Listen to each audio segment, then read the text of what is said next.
Sir ఇప్పుడు ఏదైనా disturbance వచ్చినప్పుడు ఖచ్చితంగా మనం దాన్ని సాల్వ్ చేయాలి కాబట్టి మరి షాలిం రాజు గారు ఏదైతే మాటలు మాట్లాడారో దానివల్ల అనేక మంది మనోభావాలు దెబ్బతిన్నాయి కాబట్టి ఖచ్చితంగా మరి ఆయన దాని బాధ్యత వహించాలని మాట్లాడిన మాటకి తర్వాత నేను అనేది ఏంటంటే ఈ రోజున షాలిం రాజు గారిని ఒక్కరినే మనం బాధించడం ఎలా కాదు కానీ ఇంకా విషయాలు ఇతర ఇప్పుడు లలిత్ గారు ఇంకా అనేక మంది క్రైస్తవులు కూడా ఇష్టం వచ్చినట్లుగా అనేకమైన మాటలు మాట్లాడుతున్నారు. వాటి మీద కూడా మరి అలాంటి మాటలు తగ్గించుకుని అందరూ కూడా చక్కగా సోదర భావంతో ముందుకెళ్తే బాగుంటుందని నా ఉద్దేశం అండి. డెఫినెట్ గా అంటే ఇప్పుడు ఆ విషయం డెఫినెట్ గా చర్చకు రావాల్సిందే. ఇప్పటి వరకు చాలా జరిగాయి, ఏదానికి కూడా ఒక ఫైనల్ కంక్లూజన్ అనేది రాలేదు. కానీ మీరు ఇప్పుడు నేను చాలా క్లియర్ గా అడుగుతున్నా, ఇక్కడ షాలిం రాజు మాట్లాడిన మాటలు ఫస్ట్ మీరు చెప్పండి. ఎస్, ఇక్కడ షాలిం రాజు మాట్లాడిన మాటలు తప్పు అనేటువంటి ఒక మాట మీరు చెప్పండి. పోనీ మీకు అనిపిస్తే. ఆయన తప్పు మాట్లాడలేదు అయ్యా. ఇప్పుడు షాలిం రాజు గారు మాట్లాడిన మాటలు అది నేను చెప్తున్నాను. ఆయన వాక్యం చెప్తూ లైవ్ లో మాట్లాడుతుందంటే క్రైస్తవ సమాజంలో ఇప్పుడు షాలిం రాజు గారు మాట్లాడింది ఆయన వాక్యం చెప్తున్నప్పుడు రకరకాల ఎగ్జాంపుల్స్ ఇస్తారండి. అది ఎవరిని వేరే వాళ్ళు కించపరిచేది కాదు, కేవలం క్రైస్తవులుగా మనం మాట్లాడుతున్నప్పుడు అక్కడ ఉన్నటువంటి ఆ బైబిల్ మాటలు చెప్తున్నప్పుడు అర్థమయ్యే రీతిలో రకరకాల ఎగ్జాంపుల్స్ చెప్తారు సార్. ఆ ఎగ్జాంపుల్స్ కొన్ని కించపరిచే పదంగా ఉండదు కదా. ఆ ఎగ్జాంపుల్స్ చెప్పనివ్వండి. ఎగ్జాంపుల్స్ అనేది ఇట్లా తీసుకుంటూ పోతే చాలా ఎగ్జాంపుల్స్ ఉన్నాయి, కానీ ఒకళ్ళు కించపరిచే విధంగా ఎగ్జాంపుల్స్ ఉండకూడదు కదా. సార్ ఒక కుటుంబంలో తల్లి తండ్రి పిల్లలు ఉన్నారంటే వాళ్ళ కుటుంబంలో రకరకాల విషయాలు మాడుకుంటారు. ఆ విషయాలు బయట తీసి చెప్తే అది వేరే రకంగా ఉంటాయండి. అది అనేక మందికి ఇబ్బందికరంగా ఉంటాయి. కానీ ఆ కుటుంబం పరంగా మాడిన విషయాలు బయటకు రావడం వల్ల ఇబ్బంది జరిగింది. కానీ ఈరోజు షాలిం గారు మాట్లాడిన మాటలు బయటకు వచ్చి అనేక మందికి ఇబ్బంది కలుగుతుంది. కాబట్టి ఆ విషయంలో ఖచ్చితంగా మరి షాలిం రాజు గారు కానీ ఒక క్రైస్తవ సమాజంగా మేము కూడా మరి వారి హృదయాలకి వాళ్ళ మనోభావం దెబ్బతిన్నది కాబట్టి ఖచ్చితంగా మేము క్షమాపణ చెప్తున్నాం. ఇలాంటి విషయాలు ఒక క్రైస్తవుల వైపే కాకుండా మరి అనేకమైనటువంటి లలిత్ గారు అది కూడా మాట్లాడదాం. డెఫినెట్ గా ఇక్కడ నేను ఏమంటున్నానంటే ఎవరు మాట్లాడినా ఏ మతం వారు మాట్లాడినా కాన్ఫైన్డ్ గా వాళ్ళని కీర్తించుకోవడం తప్పేం లేదు. కానీ ఇక్కడ వాళ్ళని కీర్తించుకోవడే క్రమంలో ఇతర వాళ్ళని కించపరిస్తేనే ఇక్కడ ప్రాబ్లం. ఇక్కడ ఒక విషయం మాట్లాడాలి, చట్టం అందరికీ సమానంగా ఉంది కాబట్టి ఆ విషయాన్ని మీరు ఆలోచించాలని మనం చేస్తున్నాం.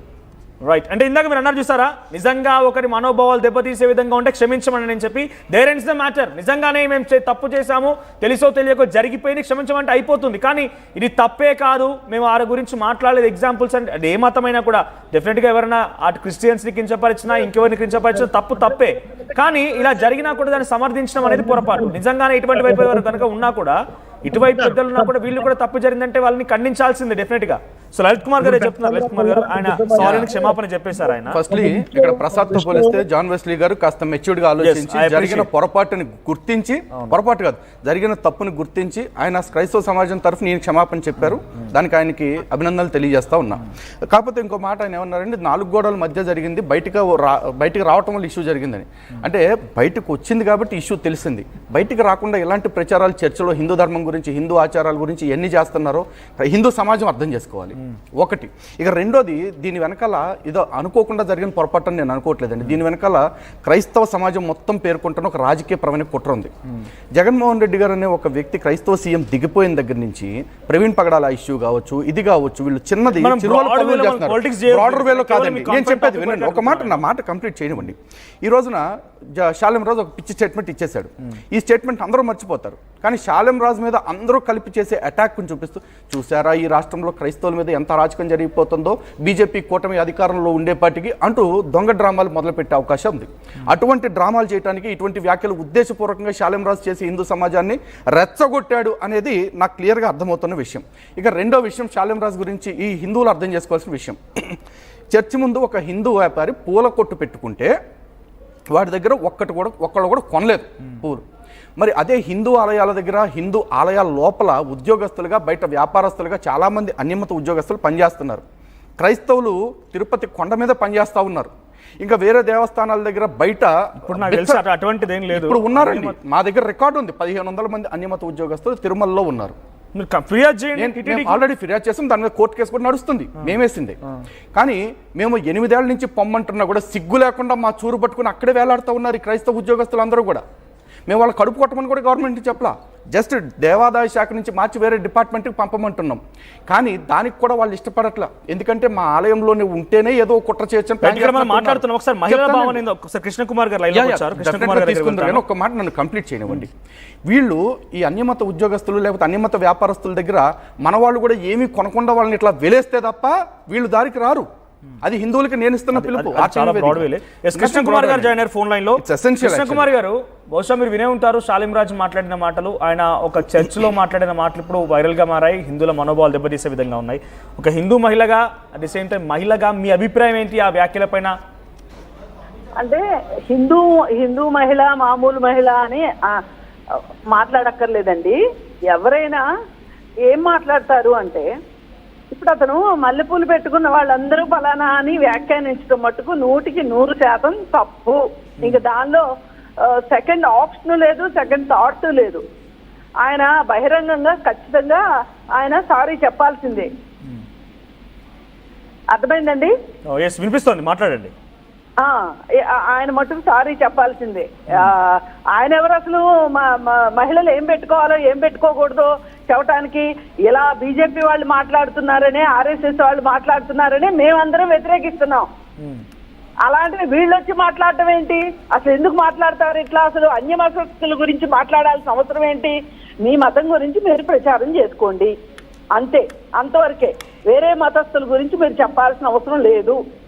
పువ్వులు అనేవి, పువ్వులకి మహిళలకి అవినాభావ సంబంధం ఉంది, మతానికి కులానికి సంబంధమే లేదు. పువ్వులు ఇష్టమైన వాళ్ళు పెట్టుకుంటారు, లేకపోతే లేదు. దానికి మతాలను అంటగట్టడం ఏంటి? ఎంత దౌర్భాగ్యం అసలు! కావాలని ఇవన్నీ రెచ్చగొట్టడం కోసం చేస్తున్నారు తప్పితే వేరే ఏమీ కాదు. మనతో పాటుగా కృష్ణకుమార్ గారు, మనతో పాటుగా జూమ్ లైన్ లో ప్రసాద్ గారు అని ఉన్నారు. ఆయన ఏమంటున్నారు అంటే వక్రీకరించి చెప్తున్నారు, దీంట్లో అటువంటి భావనే లేదు అనేటువంటి మాట ఆయన మాట్లాడుతున్నారు. అలా అంటే వెరీ గుడ్ అండి. ఆ వక్రీకరణ ఎందుకు వచ్చిందో కూడా చెప్పమనండి.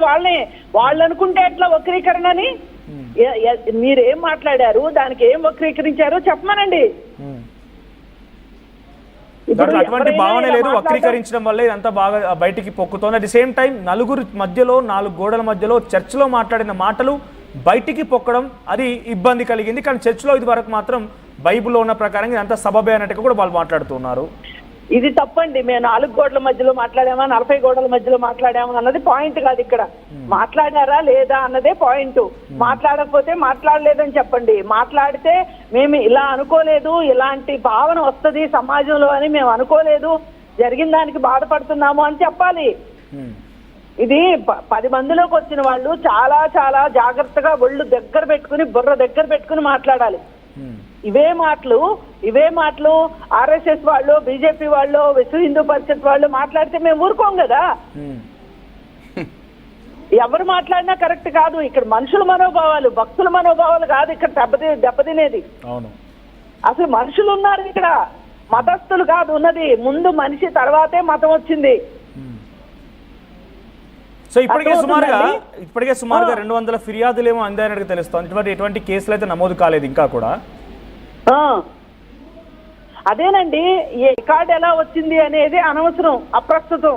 నువ్వు అన్నావా లేదా అంటే ఏ ఉద్దేశంతో అన్నావు అంటే రాబోయే పరిణామాలని దృష్టిలో పెట్టుకుని కూడా మాట్లాడలేదా? ఎందుకు అలా మాట్లాడాల్సిన అవసరం ఏంటి? ఇవాళ మతము అనేది ఒక మనశ్శాంతిని ఇవ్వటానికి ఉంటుంది, ఒక భరోసా కింద ఉంటుంది, ఒక నైతిక మద్దతు కింద ఉంటుంది. అంతేగాని తగాదాల కోసం ఉంటుందా? అవహేళనలు చేయడానికి ఉంటుందా? ఆత్మవిశ్వాసాన్ని దెబ్బతీసేదానికి ఉంటుందా? మతం ఎందుకుంది చెప్పండి? మతం పని ఏంటి చెప్పండి? మనతో పాటుగా జూమ్ లైన్ లో Y Prasad and John Wesley ఇద్దరు ఉన్నారు. వాళ్ళని అడగాలనుకుంటున్నారా మీరు? నేను ఎవరిని ఏం అడగనండి, వాళ్లే సమాధానం చెప్పాలి. బుద్ధి జ్ఞానం ఉండాలి మాట్లాడాలంటే. ఇవాళ సమాజంలో విపరీత ధోరణులు పెరిగిపోయినాయి. మతాలకి పడట్లేదు, అంతర్జాతీయంగా పడట్లేదు, జాతీయంగా పడట్లేదు, స్థానికంగా పడట్లేదు. అలాంటి సందర్భంలో ఇలాంటి మాటలు మాట్లాడాల్సిన అవసరం ఏముంది? అంటే చూచాయిగా అయినా ఆ అర్థం వచ్చేటట్లు గనక మాట్లాడి ఉండకపోయి ఉంటే ఇంత రాద్ధాంతం ఎందుకు జరుగుతుంది? అసలు మాట్లాడిన ఆయన ఎందుకు రాడు బయటికి ఇప్పుడు? అంటే ఏ రికార్డ్ ని ఆధారం చేసుకుని వీళ్ళు వక్రీకరించారని అనుకుందాం. దేన్ని ఆధారంగా చేసుకుని వక్రీకరించారు? ఆ రికార్డ్ ఏది? ఆ రికార్డ్ అవసరం అనుకుంటే ఫోరెన్సిక్ పంపించాలి. పంపించి అసలు నిజంగా అతను మాట్లాడిందేనా కాదా అనేది తేల్చాలి. ఇంతకు ముందు కూడా ఇట్లాగే జేఎన్యూ యూనివర్సిటీలో దేశ భద్రతకి దేశానికి వ్యతిరేకంగా నినాదాలు ఇచ్చారు అని చెప్పి ఒక స్టూడెంట్ లీడర్ ని అరెస్ట్ చేసి దేశద్రోహ నేరం కింద పెట్టారు, జైల్లో పెట్టారు. పెడితే అప్పుడు అతను ఛాలెంజ్ చేశాడు, నేను అలా